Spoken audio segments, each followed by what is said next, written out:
Hey, we're inside one of the most exquisite palaces in the entire world. They've obviously spared no expense. But what is it? Where is it? And how much does it cost?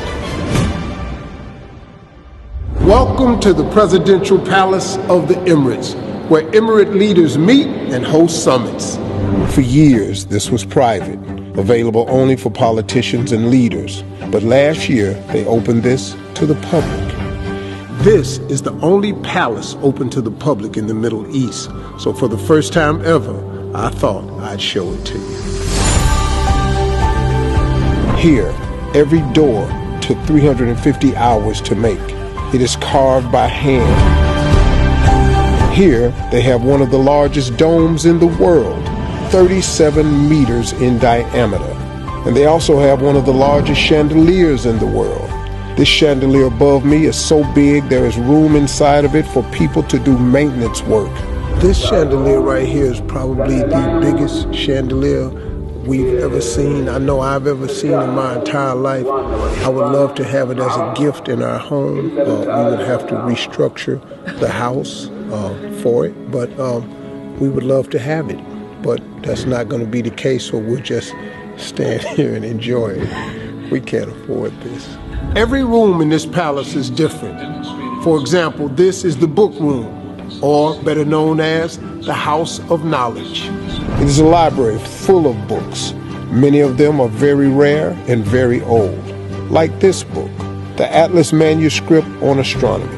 It was written during the Arabs' Golden Age, when Arabs contributed to science, math, and astronomy, paving the way for the European Enlightenment. Yeah, they're leading stuff. They translated these books from the Greeks, who were real big into that, and then they got through, and then they gave it to the blacks, and then we turned it into astrology. And the blacks, you said? That's not true, but that's, well, I want that on tape. We want credit for that.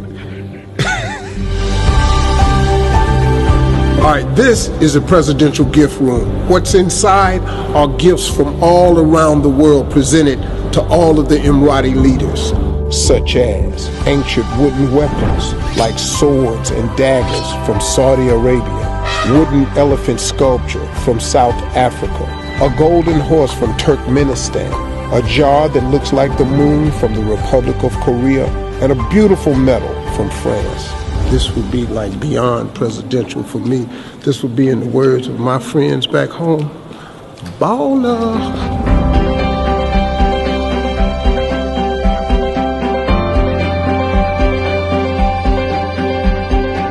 Okay, so this is the food room, but it's better known as the Presidential Banquet.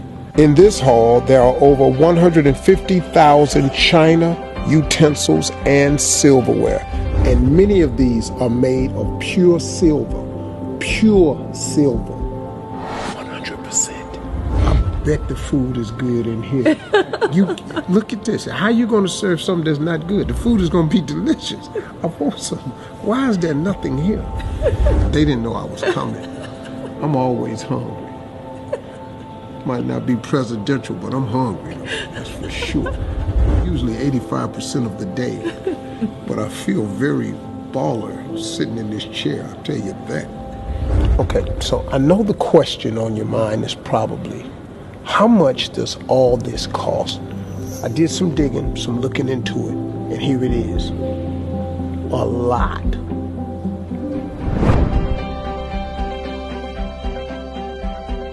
But it's really not the price that matters. It's what this stands for. This is more than gold, more than silver. This is the history of the Arabs and Muslims. This is their culture, presented proudly and beautifully for the rest of the world to see.